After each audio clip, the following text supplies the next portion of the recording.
What's up, everybody? This is Brad from the Rules of Villainy podcast coming at you with another local meta report out of St. Louis.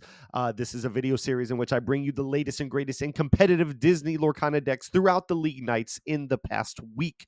I have just a few decks for you here this week. Some stores didn't fire, or other stores had their set championships this past weekend. If you are interested in 4 set championship winning decks, I will have a link to a video in the description below from this past weekend for the Arcasia's Island set championships. All very, very good decks. I implore you to go check those out. As for now, let's take a look at the ones that are winning throughout the week. All right, with the first deck of the week coming from the collector store on Tuesday night, we can finally say Hunter is a 3-0 Arcasia's Island local meta report contender, I guess.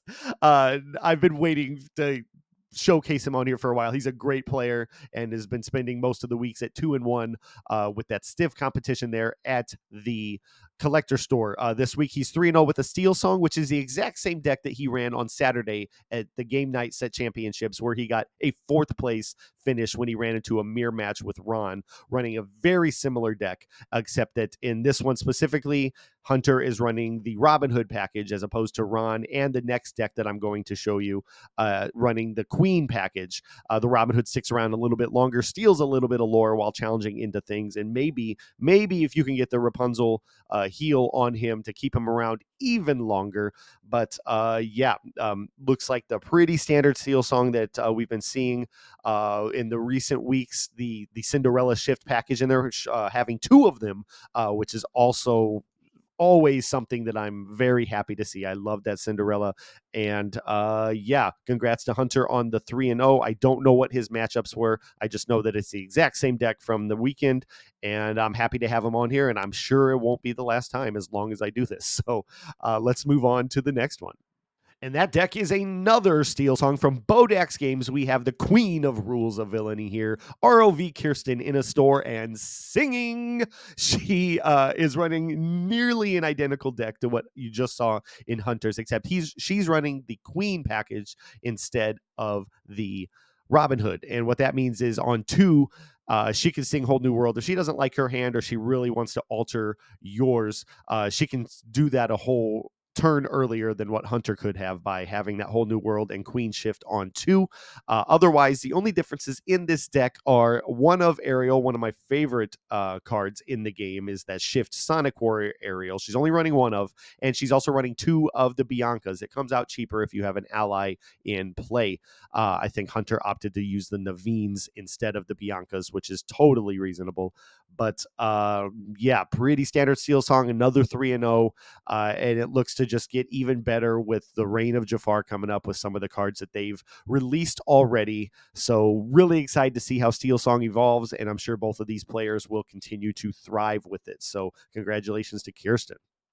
All right, moving on to my favorite deck of the week, and the deck that I've been high on for the last couple weeks is Captain Inkswell at Manticore Games running the Reign of Jaflurple. And that's right, it is a Blurple deck running the Shift Jafar that when you have him exerted and you draw a card, you gain a lore.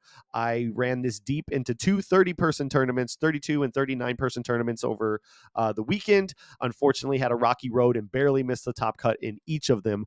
But I'm very confident that this is not just a fad. This is a very fun deck to play, as Blurple tends to be in general. But let's take a look at this one. This is the one we're going to deep dive into more than the others, because it just excites me, and I'm biased, and that's how it's going to be. I hope that you guys enjoy this deck as well. The whole goal is to just ramp up, and then you get your Jafar out there. And if you need to rush him, you got your Croquet Mallets, which is a very fun card. You banish just at cost, no additional cost to banish it. Give any of one of your cards rush. That gets your Jafar out there and exerted, so where you can start doing your friends on the other side, your lamps. The most important card for this combo is the lamp from set 3. It is a 2-cost uninkable item that when you banish it, you can either draw 2 cards. It's not either. You could banish 2 cards or draw 2 cards if you have Jafar in play, and bounce any character of 4 cost or less on either side if you have a genie in play. But what's most important is the Jafar side of this. So we're trying to get Jafar out there. We're trying to get cards drawn. And then on top of that, once the lamps are banished, we just bring it back with Tabantoa happy as a clam. And then there is so many other tools in here to run like standard Blurple. You have your Popsicle Bell package. Bell singing Friends on the Other Side on turn 2 is amazing. Most of the time, if you pull off that combo, you're way ahead and you got the tools you need to keep staying ahead. You ramp with Tipo, you ramp with Sail the Azurite Sea, and then you just keep playing. You got your Genie on 4. You got the Jafar Keeper of Secrets, which is a set 1 card that builds his strength based on how many cards that you have in hand. At times while I've been playing this, I'd have enough cards in hand to single-handedly take out a Manor. It's absolutely insane the amount of card draw that you get from this, and the recursion of the lamps just is the chef's kiss, the pacha gif of icing on the cake for this deck. I don't know what else to say about it. You still got your spot removal from Hades. You got your Finders Keepers if you're fortunate enough to keep Jafar out there and then just play Finders Keepers on the next turn, or you could shift Jafar. Like, everything is in here to make this so much fun. And even a returning card that was never really played a whole lot in set 3 is this Genie, where whenever he quests, you can just shuffle him back into the deck and draw 3 cards. So ideally, if you can get him out on one turn, shift Jafar on the next, just icing on the cake. It feels so good. And Steven ran this to a 3-0 this past weekend, or this past Thursday night, and I'm sure that the upcoming set championships that this is going to win one. It is amazing. In fact, not to toot my own horn, if you want to watch this deck in play, check out the live stream link below to Grape's Game Set Tournament or Set Championship Tournament this past Sunday, because I was round 2 against a red-blue Ruby Sapphire matchup, and everything just clicked. Everything worked to some of the best Lorcana I've ever played. I stole a round from Lucas with a rush Jafar into a Manor, and then drawing into what I needed to go from 14 to 20. So long-winded deck review here. Steven has been working on it as well. He added these 2 Ursulas, shift Ursulas to stop the singing, because as we just saw in the previous 2 decks, Steel Song is very prevalent right now. You get that Ursula out, nobody's turning sideways to sing anymore except her. So yeah, what else to say? Check this deck out.